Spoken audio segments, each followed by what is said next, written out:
Good afternoon. ఇవాళ concept వచ్చేసి concept of marketing. Marketing యొక్క ఉద్దేశం ఏంటి, అసలు మార్కెటింగ్ ఎందుకు, ఏంటి అనేది. మార్కెటింగ్ అనేది ఎలా స్టార్ట్ అయ్యిందంటే, మార్కెటింగ్ అనేది మనీ పుట్టక ముందు నుంచి స్టార్ట్ అయిందని చెప్తున్నాం. ప్రీవియస్గా మనం ఎకనామిక్ క్లాస్లో కూడా మనం మార్కెటింగ్ గురించి చెప్పుకోవడం జరిగింది. అప్పుడు ఏం చెప్పుకున్నాం మనము, పూర్వకాలంలో మనీ లేనప్పుడు వస్తు మార్పిడి పద్ధతి ద్వారా మనము మార్కెటింగ్ చేసేవాళ్ళం. మా ఇంట్లో పాలు ఉంటే మా ఇంట్లో పాలు తెచ్చి మీకు ఇచ్చేవాడిని. అలాగే మీ ఇంట్లో కూరగాయలు ఉంటే ఆ కూరగాయలు తీసుకుని నేను మీకు పాలు ఇచ్చేవాడిని. ఇలాగ ఒక వస్తువు కొనుక్కోవాలంటే మరో వస్తువు ఇచ్చి వస్తువులు కొనుక్కోవాలి. అటువంటి విధానాన్ని వస్తు మార్పిడి పద్ధతి అంటారు. దాన్ని ఇంగ్లీష్లో బ్యారిటల్ సిస్టమ్ అని అనడం జరిగింది. ఇది డబ్బులు లేనప్పుడు. ఆ తర్వాత గోల్డ్ కాయిన్స్ వచ్చినాయి మార్కెట్లోకి ట్రాన్సాక్షన్స్కి. తర్వాత సిల్వర్ కాయిన్స్ వచ్చినాయి, కాపర్ కాయిన్స్ వచ్చినాయి, aluminium coins, iron and steel coins, అంటే ప్రజెంట్ మనం ఉపయోగిస్తున్న కాయిన్స్ మాట. ఐరన్ అండ్ స్టీల్ కాయిన్స్ అనేవి వచ్చినాయి. ఆ తర్వాత కరెన్సీ నోట్లు అనేవి వచ్చినాయి. అంటే ఇప్పుడు మనం యూజ్ చేస్తున్న నోట్స్ కరెన్సీ నోట్స్. తర్వాత ప్లాస్టిక్ మనీ వచ్చిందండి. ప్లాస్టిక్ మనీ అంటే ATM cards, credit cards, debit cards, ఇవన్నిటిని మనము ప్లాస్టిక్ మనీ అని అనొచ్చు. సో ప్లాస్టిక్ మనీ తర్వాత డిజిటల్ మనీ వచ్చిందండి. ఇప్పుడు మనం ఫోన్పే, గూగుల్ పే అన్నీ చేస్తున్నాం. ఎవరికైనా ట్రాన్స్ఫర్ చేయాలంటే ఆన్లైన్లోనే మనము మనీ డిజిటల్ ఫామ్లోని ట్రాన్స్ఫర్ చేస్తున్నాం కనుక డిజిటల్ మనీ అనేది ప్రజెంట్ ఎరాలో ఉంది. అంటే మనీ లేని దగ్గర నుంచి కూడా మార్కెటింగ్ స్టార్ట్ అయింది. ఎలా డెవలప్ అవుతూ వచ్చిందో చూడండి. అసలు మనీ లేదు, తర్వాత gold coins, silver coins, copper coins వచ్చినాయి, తర్వాత ఐరన్ అండ్ స్టీల్ కాయిన్స్ వచ్చినాయి, కరెన్సీ నోట్స్ వచ్చినాయి, ప్లాస్టిక్ మనీ అనేది వచ్చింది. ప్లాస్టిక్ మనీ అంటే ఇక్కడ ఏటీఎం కార్డ్స్, క్రెడిట్ కార్డ్స్ అవి అనొచ్చు. అలాగే కొన్ని దేశాల్లో కరెన్సీ ప్లాస్టిక్తో తయారవుతుంది అన్నమాట. దాన్ని కూడా ప్లాస్టిక్ మనీ అనడం జరిగింది. ఆ తర్వాత డిజిటల్ మనీ. అట్ ప్రెజెంట్ మనం ఇప్పుడు డిజిటల్ మనీ ఎరాలో ఉన్నామని చెప్తున్నాను. అలాగే కస్టమర్కి ఏం కావాలనేది మనం ఇప్పుడు తెలుసుకోవాలి ఖచ్చితంగా.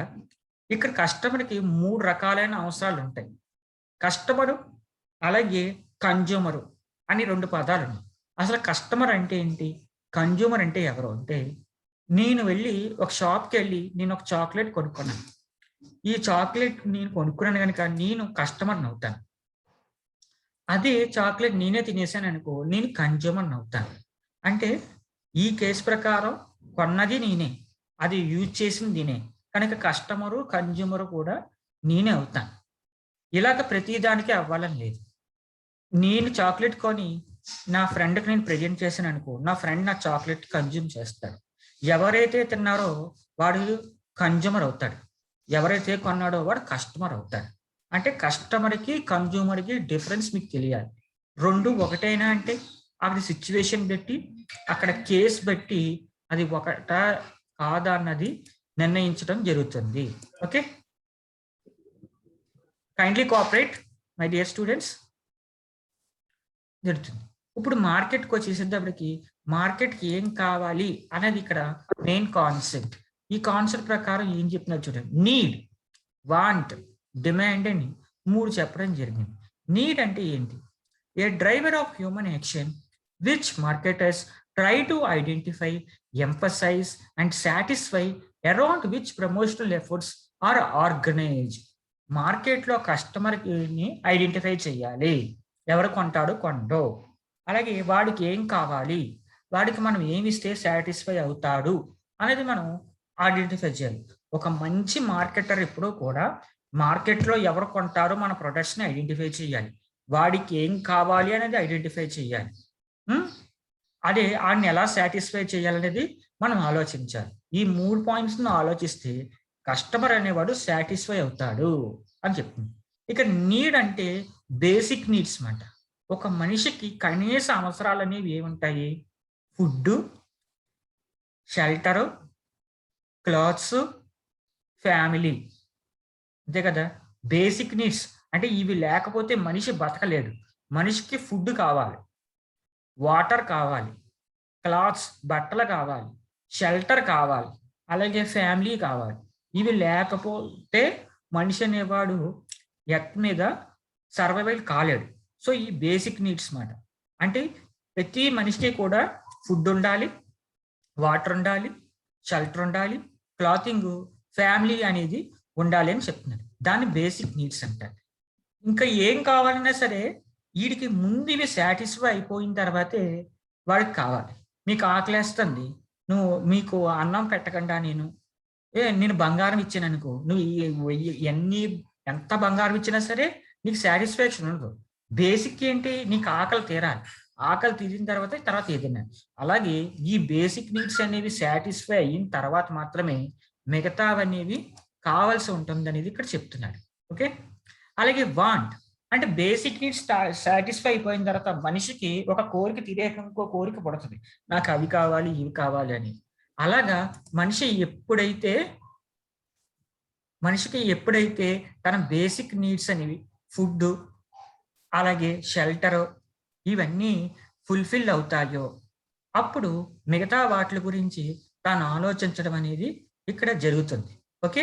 బేసిక్ నీడ్స్ అంటే ఏంటండి, ఫుడ్, వాటర్, అలాగే షెల్టర్, అలాగే క్లాతింగ్.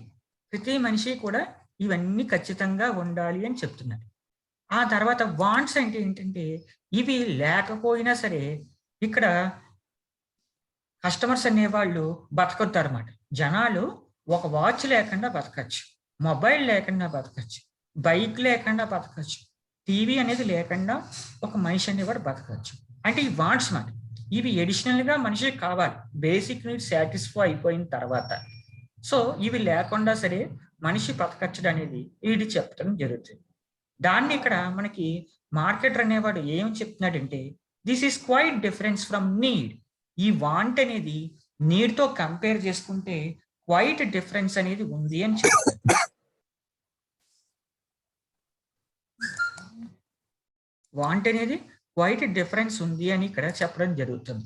అలాగే wants are permanent and it is regularly changes as time passes. People and location change, wants changes accordingly. ఇక్కడ పరిస్థితులు బట్టి, లొకేషన్ బట్టి, టైం బట్టి మనకు కావాల్సిన అవసరాలు అనేవి మారుతూ ఉంటాయి. ఇప్పుడు కోవిడ్ టైం పీరియడ్ మనం ఆన్లైన్ క్లాసెస్ కండక్ట్ చేస్తున్నాం. సో పరిస్థితి మారింది, టైం మారింది కనుక ఆన్లైన్ క్లాసెస్కి మీకు మొబైల్స్ కావాలి, ల్యాప్టాప్స్ కావాలి, ఇయర్ ఫోన్స్ కావాలి, సిగ్నల్స్ ఇష్యూ కావాలి. అంటే ప్రస్తుత పరిస్థితుల్లో మనుషులకి మనకి ఇటువంటి ప్రొడక్ట్స్ అన్నీ కావాలి. అదే ఆఫ్లైన్ క్లాసెస్ కనుకో ఇవి అవసరం లేదు కదా. అంటే మారిన సిచ్యువేషన్స్ బట్టి కస్టమర్కి ఏం కావాలనేది మారుతూ ఉంటుంది అనేది వీరు చెప్తున్నారు. What are essentials for human to survive but is associated with. మనిషికి ఏం అవసరం అనేది మనకు ఖచ్చితంగా తెలుసుకోవాలి. ఇక్కడ మన మనిషికి ఏమేం అవసరం అనేది మనకు ఖచ్చితంగా తెలుసుకొని వాడికి ఆ నీడ్స్ సాటిస్ఫై చేసే విధంగా మనం మార్కెట్లో ప్రొడ్యూస్ చేయాలి ఈ ప్రోడక్ట్ని అని చెప్తున్నారు. మార్కెట్లో వాడికి ఏ వాంట్స్ అయితే ఉన్నాయో అవి సాటిస్ఫై చేయడానికి ప్రోడక్ట్ని మనం ప్రొడ్యూస్ చేస్తే ఆడ నీడ్స్ సాటిస్ఫై అయితే ఒక సక్సెస్ఫుల్ మార్కెటర్గా మనం నిలిచినట్టు అర్థం. Okay. And coming to the demand, మనం ముందు నీడ్ చెప్పుకున్నాం. నీడ్ అంటే ఏంటి, basic needs food, water, shelter అని చెప్పుకున్నాం. ఆ తర్వాత ఎడిషనల్ వాంట్స్ అనేవి నీడ్ సాటిస్ఫై అయిన తర్వాత వచ్చేదాన్ని వాంట్స్ అని చెప్పుకున్నాం. కమింగ్ టు ది డిమాండ్ అంటే లగ్జరీస్ మాట. వీడు లగ్జరీస్ ఐటమ్స్ని కావాలని కోరుకుంటారు. సో ఇక్కడ లగ్జరీ ఐటమ్స్ వచ్చేటప్పుడు యాపిల్ ఫోన్ అని, శాంసంగ్ టీవీ అని, వోక్స్ వ్యాగన్ కార్ అని, ఆడి కార్ అని, బెంజ్ కార్ అని, లేదా విల్లా కావాలని, ఇలా డిఫరెంట్ ఇవన్నీ లగ్జరీస్ ఐటమ్స్ మాట. ఈ లగ్జరీస్ ఐటమ్స్ని కోరుకుంటాడని చెప్తారు. ఏ వ్యక్తి అయినా లగ్జరీ ఐటమ్ ఎప్పుడు కోరుకుంటాడంటే తన బేసిక్ నీడ్స్ సాటిస్ఫై అయిన తర్వాత, తన వాంట్స్ అనేవి సాటిస్ఫై అయిన తర్వాత మాత్రమే ఈ లగ్జరీ ఐటమ్స్ని ఇక్కడ కోరుకుంటాడనేది మనం గమనించాలి. అంటే ఏ కస్టమర్కైనా సరే బేసిక్ నీడ్స్ సాటిస్ఫై చేయాలి ఫస్ట్, సెకండ్ వాంట్స్ సాటిస్ఫై చేయాలి, థర్డ్ లగ్జరీ గురించి ఆలోచించాలి. ఇక్కడ ఏం చెప్తున్నాడంటే there is example between Samsung and Apple product. మార్కెట్లోని యాపిల్ మొబైల్, శాంసంగ్ మొబైల్ ఉందంట. సో ప్రైజెస్ అనేవి శాంసంగ్ మొబైల్ కంపేర్ చేస్తే శాంసంగ్ మొబైల్ అనేది చాలా తక్కువ price compare to Apple. So యాపిల్తో మనం కంపేర్ చేసుకుంటే ఇది చాలా తక్కువ ప్రైజు అనేది చెప్పబడుతుంది.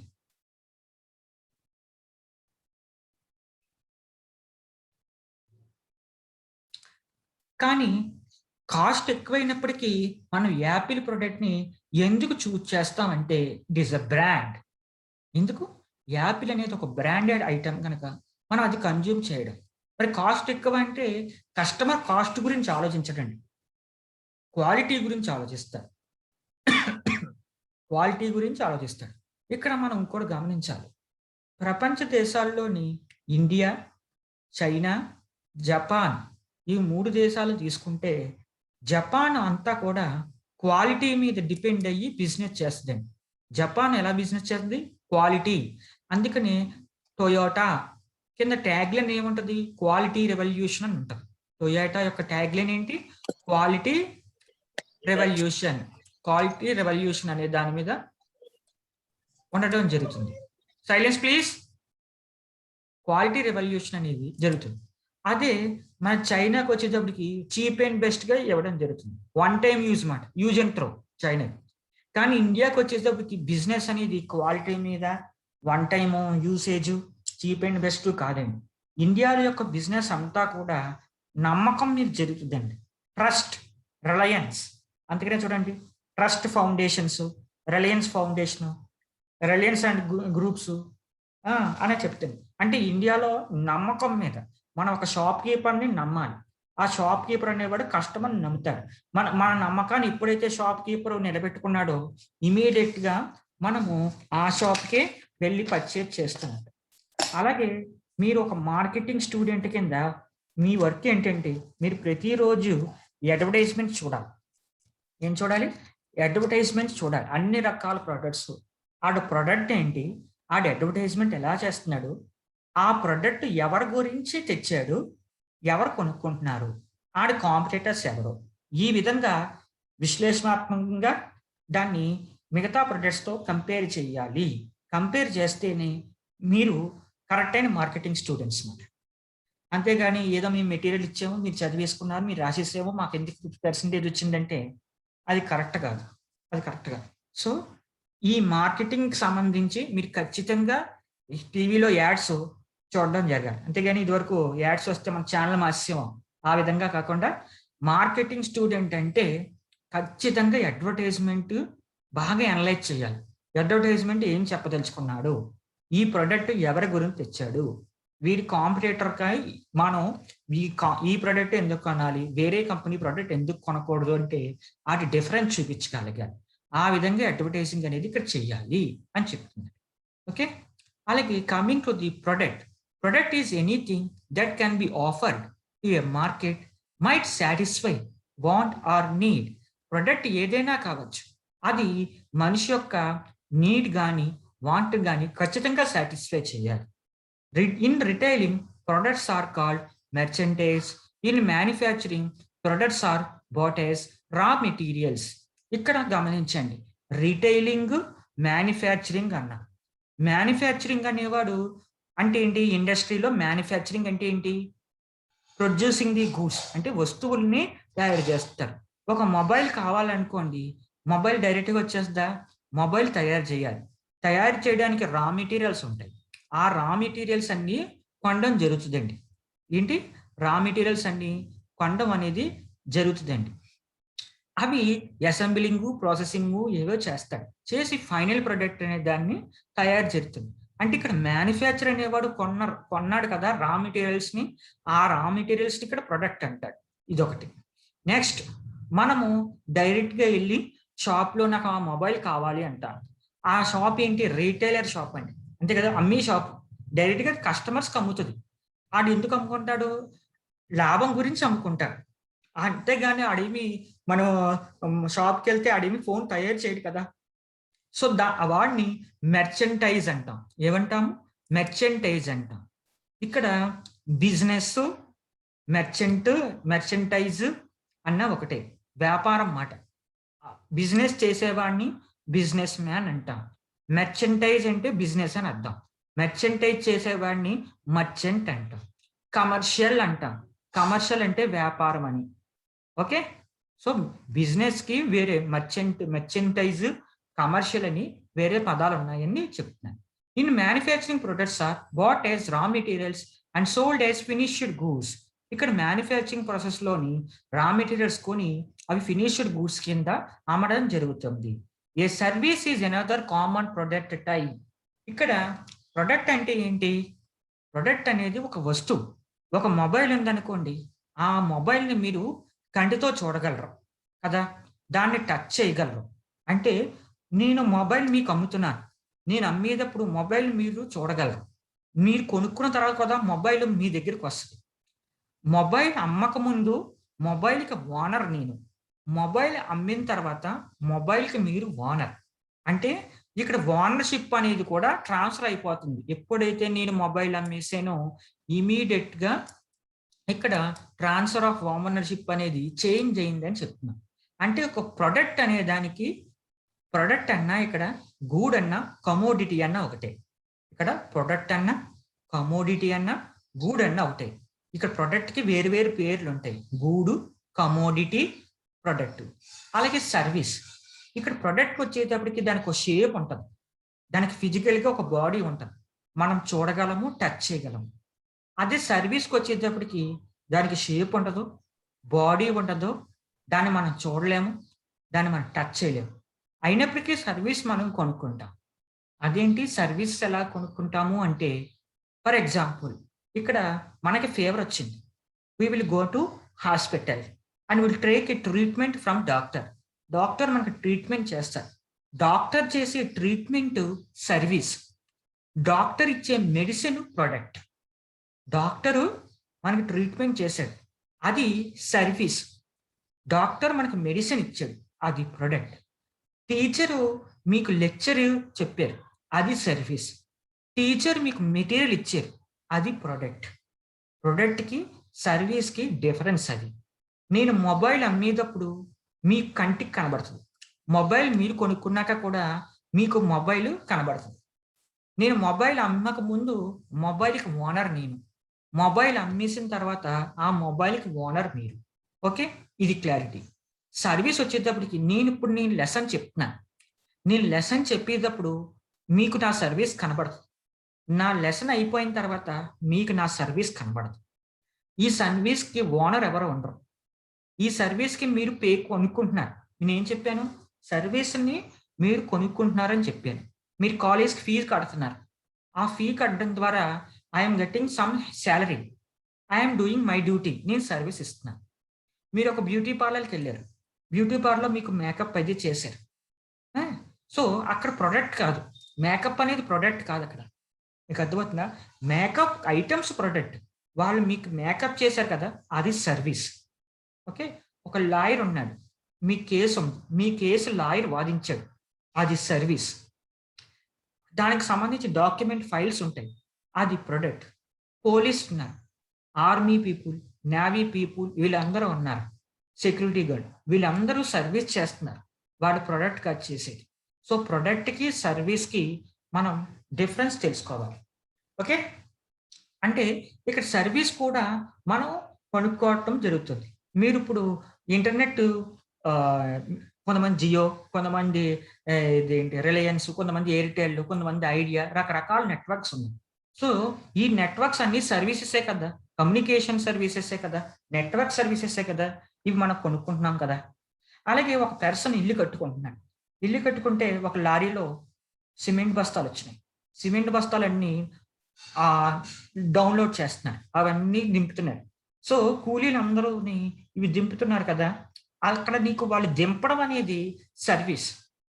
సో, దింపేటప్పుడు you are able to see that service. ఆ లారీ అంతా క్లియర్ అయిపోయింది. సరుకంతా కింద దింపేసారు.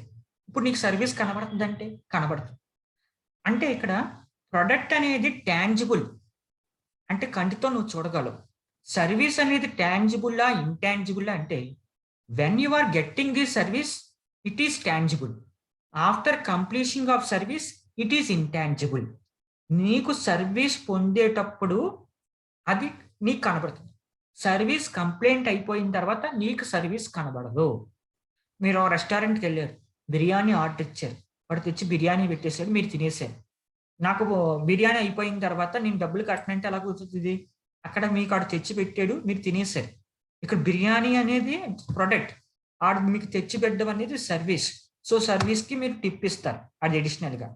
సో వాడికి డబ్బులు కట్టడం జరుగుతుంది. అంటే మీకు సర్వీస్ అయిపోయిన తర్వాత మీకు కంటికి కనబడదు అని చెప్తున్నారు. That is the difference between product and service. అలాగే ఎక్స్చేంజ్కి వచ్చేటప్పటికి open organised market place such as stock exchange where buyers and sellers are negotiate prices. మీ అందరికీ స్టాక్ మార్కెట్ ఉంటుందని తెలుసు. స్టాక్ మార్కెట్ ని మనం NSE, BSE అంటాం. National stock exchange, Bombay stock exchange. Bombay stock exchange అనేది ఒక ఆర్గనైజేషన్.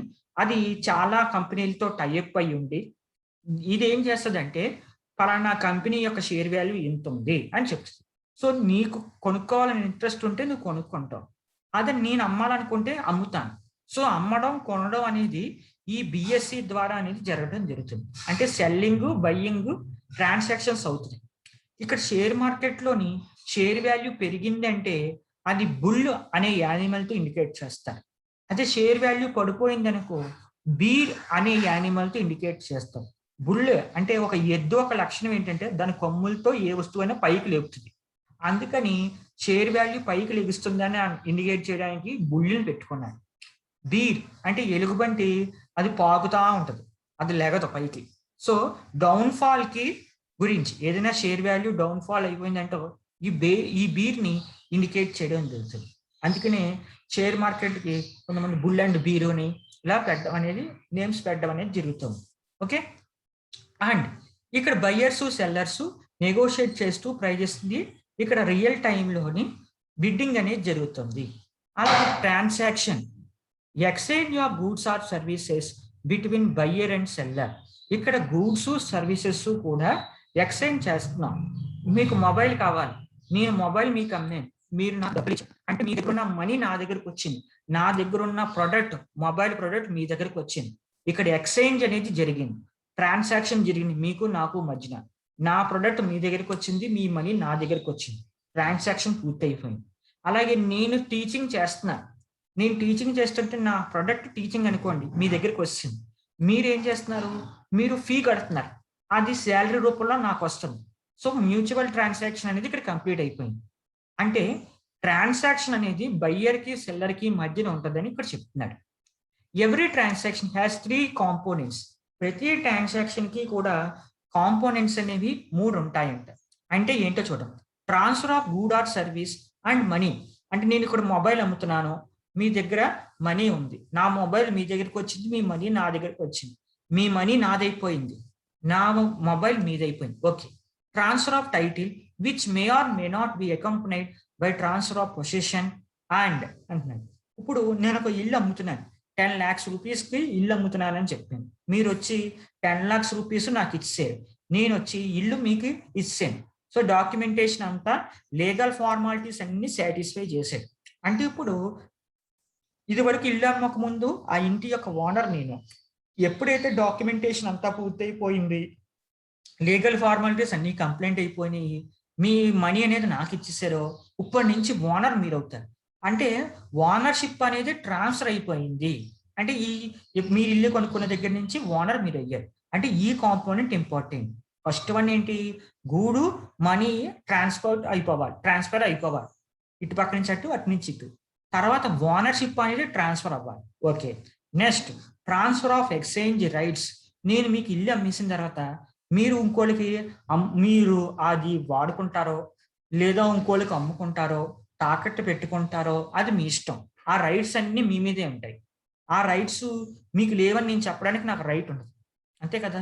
ఎప్పుడైతే నువ్వు ఓనర్ అయిపోయావో ఇమీడియట్ గా ఆ ప్రొడక్ట్ కి సంబంధించిన రైట్స్ అన్ని నీ దగ్గరగా వచ్చేస్తాయని చెప్తున్నాడు. అంటే వస్తువు మనీ అనేది ఎక్స్చేంజ్ అయ్యింది, ఓనర్షిప్ ఎక్స్చేంజ్ అయ్యింది, రైట్స్ ఓనర్షిప్ ఒక రైట్స్ కూడా ఎక్స్చేంజ్ అయినాయి అని చెప్తున్నాడు. ప్రతి ప్రొడక్ట్ కి ఖచ్చితంగా ఉంటాయి. అలాగే మార్కెట్కి వచ్చేటప్పటికి a market is defined as sum of buyers and sellers in the area of region under consideration. ఏ మార్కెట్కి వచ్చేటప్పటికి కొంతమంది బయ్యర్స్ కొంతమంది సెల్లర్స్ ఒక ఏరియాలో ఉన్నారు. అంటే మార్కెట్లోని బయ్యర్స్ సెల్లర్స్ ఉంటారు. మార్కెట్ ఎక్కడైతే బయ్యర్స్ సెల్లర్స్ ఉంటారో ఆ ఏరియాని మార్కెట్ అని అనడం జరుగుతుంది. The area may be earth or countries, regions, states or cities. ఈ ఎంత స్థలం ఉంటేనే, ఒక 10 ఎకరాలు ఉంటేనే మార్కెట్, పలానా పల్లెటూరులో ఉంటేనే మార్కెట్, పట్టణంలో ఉంటే మార్కెట్ కాదు, ఇండియాలో ఉంటే మార్కెట్ కాదు అని అనకూడదు. మార్కెట్ అనేది భూమి అంతా కూడా ఉండొచ్చు, ఒక కంట్రీ అంతా ఉండొచ్చు, ఒక రీజన్ అయి ఉండొచ్చు, ఒక స్టేట్ అయి ఉండొచ్చు, ఒక సిటీ అయి ఉండొచ్చు, ఒక చిన్న ఏరియా అయి ఉండొచ్చు. మార్కెట్కి ఎంత సైజు ఉండాలని ఎక్కడా ఏమీ లేదు. ఇక్కడ డిఫరెంట్ టైప్స్ ఆఫ్ మార్కెట్స్ అనేవి ఉన్నాయి. ఇప్పుడు కాకినాడ ఉంది, కాకినాడలోని కోటాయి కాజాస్ ఉన్నాయి. ఈ కాకినాడలో కోటాయి కాజా అనేది ఫెమిలియర్ ఫుడ్ కాకినాడలో. సో ఇది లోకల్ బిజినెస్ మాట. ఏంటి, కాకినాడలో వాళ్ళందరూ కూడా ఆ కోటాయి కాజా అనేది కొనడం జరుగుతుంది. అది లోకల్ బిజినెస్కి వచ్చేసింది. అలాగే మన పాత ఆంధ్రప్రదేశ్ తీసుకోండి. పాత ఆంధ్రప్రదేశ్లోని తెలంగాణ, ఆంధ్ర అండ్ రాయలసీమ అని 3 రీజన్స్ ఉంటాయి. తెలంగాణలోని రెడ్ మిర్చి అనేది తెలంగాణలోని ముత్యాలు అనేది బిజినెస్ జరుగుతుంది. నైజాం ఏరియాలో ముత్యాలు ఉంటాయి, అందుకని హైదరాబాద్ ని పెరల్ సిటీ అంటారు. ముత్యాలు ఎక్స్పోర్ట్ అవుతూ ఉంటాయి మరి. అలాగే రాయలసీమ వచ్చేసేటప్పటికి ఎండుమిర్చి అని పండించడం జరుగుతుంది. అలాగే కోస్తా ఆంధ్రకు వచ్చేటప్పటికి సీ ఫుడ్స్ అంటే చేపలు, రొయ్యలు, పీతలు ఇవన్నీ ఎక్స్పోర్ట్ జరుగుతాయి. అంటే ఒక ప్రాంతంలో జరిగే బిజినెస్ ని రీజనల్ బిజినెస్ అంటాం. ఏంటి, ఒక ప్రాంతంలో జరిగే బిజినెస్ ని రీజనల్ బిజినెస్ అంటాం. తెలంగాణలోని ముత్యాల ఎక్స్పోర్టింగ్, అదే రాయలసీమలోని మిర్చి, అదే ఆంధ్రాకి వచ్చేటప్పటికి సీ ఫుడ్స్. ఇలా బిజినెస్ చేస్తే దాన్ని రీజనల్ మార్కెటింగ్ అంటాం. ఒక కంట్రీలో 2 స్టేట్ల మధ్య బిజినెస్ జరుగుతుంది అనుకోండి, దాన్ని మనము నేషనల్ మార్కెట్ అంటాం. ఒరిస్సా ఉంది, ఆంధ్రప్రదేశ్ ఉంది. ఆంధ్రప్రదేశ్ నుంచే ఒరిస్సా వాళ్ళు కరెంట్ కొనుక్కునేవాళ్ళు. కరెంట్ అనేది చంద్రబాబు నాయుడు సీఎం టైంలో ఉన్నప్పుడు ఆంధ్రాలో ఎక్కువ కరెంట్ ఉండేది. మనకు కావాల్సినంత కరెంట్ వాడుకున్న తర్వాత మిగిలిపోయిన ఎలక్ట్రిసిటీ అంతా ఒరిస్సాకి మనం అమ్మేవాళ్ళం. ఆ తర్వాత ఆంధ్ర అనేది విడిపోయిన తర్వాత, తెలంగాణ ఆంధ్ర విడిపోయిన తర్వాత మనం ఇప్పుడు కూడా పవర్లో ఎలక్ట్రిసిటీలో ఎక్సెస్ గానే ఉన్నాం. తెలంగాణకి పవర్ అనేది తక్కువగా ఉందన్నమాట. అప్పుడు తెలంగాణకి మనం పవర్ అమ్మేవాళ్ళం. ఆ తర్వాత కేసీఆర్ గారు ఫస్ట్ 5 years లోనే ఆయన బాగా డెవలప్ చేసి వాళ్ళ కరెంట్ని వాళ్ళే ఉత్పత్తి చేసుకోవడం, ప్లాంట్లు అయ్యి పెట్టేసి చేయడం, అలా డెవలప్ చేయడం జరిగింది. సో అంటే తెలంగాణకి మనం పవర్ అమ్ముతున్నాం అనుకోండి, తెలంగాణ ఒక స్టేటు, ఆంధ్ర ఒక స్టేటు, ఈ 2 ఒకే కంట్రీలో ఉన్నాయనుకో, దాన్ని నేషనల్ మార్కెట్ అంటాం. ఏమంటాము, నేషనల్ మార్కెట్. ఒకే దేశంలో 2 రాష్ట్రాల మధ్య జరిగే బిజినెస్ ని నేషనల్ మార్కెట్ అనడం జరుగుతుంది. అలాగే ఒక కాంటినెంట్లో 2 దేశాలు ఉంటాయి. ఫర్ ఎగ్జాంపుల్, ఇండియా అనేది ఏషియన్ కాంటినెంట్ లో ఉంది. అలాగే పాకిస్తాన్ కూడా ఏషియన్ కాంటినెంట్ లో ఉంది. ఇండియా, పాకిస్తాన్ బిజినెస్ చేసుకుంటున్నాయి అనుకోండి, దాన్ని ఇంటర్నేషనల్ మార్కెటింగ్ అంటాం. ఒక కాంటినెంట్ లో 2 దేశాల మధ్యన బిజినెస్ జరిగితే దాన్ని ఇంటర్నేషనల్ మార్కెటింగ్ అంటాము. ఈ ఇండియా అనేది ఏషియన్ కంట్రీ, పాకిస్తాన్ అనేది కూడా ఏషియన్ కంట్రీ కాంటినెంట్ లోనే ఉంది. ఇండియా అనేది ఏషియన్ కాంటినెంట్ లో ఉంది, పాకిస్తాన్ అనేది కూడా ఏషియన్ కాంటినెంట్ లోనే ఉంది. సో ఇండియా పాకిస్తాన్తో బిజినెస్ చేసినా, పాకిస్తాన్ ఇండియాతో బిజినెస్ చేసినా, అటువంటి బిజినెస్ ని ఇంటర్నేషనల్ మార్కెటింగ్ అని అంటాం. అలాగే అమెరికా ఉంది, ఇండియా ఉంది. అమెరికా వచ్చి నార్త్ అమెరికా కాంటినెంట్ లో ఉంది, ఇండియా వచ్చి ఏషియన్ కాంటినెంట్ లో ఉంది. ఇక్కడ కాంటినెంట్లు మారిపోయినాయి కనుక ఈ అమెరికా, ఇండియా బిజినెస్ చేసుకుంటే దీన్ని గ్లోబల్ మార్కెటింగ్ అంటాం. ఏమంటాము, గ్లోబల్ మార్కెటింగ్. అంటే 2 కంట్రీస్ 2 వేరే వేరే కాంటినెంట్స్ లో ఉంటే వాళ్ళ మధ్య బిజినెస్ జరిగితే దాన్ని గ్లోబల్ మార్కెటింగ్ అంటాం. అలా కాకుండా ఒకే కంట్రీలో ఒకే కాంటినెంట్ లో 2 కంట్రీస్ మధ్య జరిగే బిజినెస్ ని ఇంటర్నేషనల్ మార్కెటింగ్ అంటాం. అదే ఒకే కంట్రీలో 2 స్టేట్ మధ్య జరిగే బిజినెస్ ని నేషనల్ మార్కెటింగ్, నేషనల్ బిజినెస్ అంటాం. అదే ఒక స్టేట్ లోని డిఫరెంట్ రీజియన్స్ దగ్గర జరిగే బిజినెస్ ని రీజనల్ బిజినెస్ అంటాం. ఒక ఏరియాలో జరిగే బిజినెస్ ని లోకల్ బిజినెస్ అని అనడం జరుగుతుంది. ఇలాగా ఏరియాని బట్టి బిజినెస్ లెవెల్ అనేది మారుతూ వస్తుంది. Local market, regional market, national market, international market, global marketing అని దానికి పేరు పెట్టడం జరిగింది. అండ్ నో మార్కెటింగ్ అంటే ఏంటి? Marketing is the study of exchange relationships. Marketing లోని రిలేషన్షిప్స్ అనేవి ఎక్స్చేంజ్ అవుతాయి. నేను మొబైల్ అమ్మేసిన వెంటనే మీరు మొబైల్ ఓనర్ అయిపోయారు, నేను ఓనర్ కాదు. ఎక్స్చేంజ్ అవుతుంది రిలేషన్షిప్. అలాగే మార్కెటింగ్ అనేది క్రియేట్ చేస్తుంది, కస్టమర్ని క్రియేట్ చేస్తుంది, కస్టమర్ని సాటిస్ఫై చేస్తుంది. మొబైల్ లేకుండా మనుషులు బతికామా లేదా? మనుషులందరికీ మీకు ఖచ్చితంగా మా మొబైల్ ఉండాలి మీ యొక్క లైఫ్లో అని చెప్పి మార్కెట్లో ఆలోచించి ఆ ప్రోడక్ట్ క్రియేట్ చేశాడు. ఆ ప్రోడక్ట్ ఎలా ఉపయోగించాలో, ఎన్ని రకాలుగా ఉపయోగించాలో చెప్పాడు. అంటే క్రియేటింగ్ ది ప్రొడక్ట్, ఈ creating the customers and he satisfying the customer needs and wants అని ఇక్కడ చెప్తున్నాడు. With the customer focus it activities it can be included. Marketing is one of premier component of business management. అంటే ఏ business కైనా సరే marketing అనేది చాలా important component అని చెప్తున్నాడు. Other being innovation. ఇది మీకు ఇవాళ టాపిక్ ఏం చెప్పాను నేను? కాన్సెప్ట్ ఆఫ్ మార్కెటింగ్ చెప్పాను. కాన్సెప్ట్ ఆఫ్ మార్కెట్లో నీడ్, వాంట్, డిమాండ్ చెప్పాను. ప్రొడక్ట్ అంటే ఏంటి, సర్వీస్ అంటే ఏంటి చెప్పాను. నెక్స్ట్ ఎక్స్చేంజ్ అంటే ఏంటి, ట్రాన్సాక్షన్స్ అంటే ఏంటి చెప్పాను. సో అలాగే మార్కెట్ అంటే ఏంటి, మార్కెటింగ్ అంటే ఏంటి చెప్పాను. ఓకే, ఈ టాపిక్స్ మీద ఎవరికైనా డౌట్స్ ఉంటే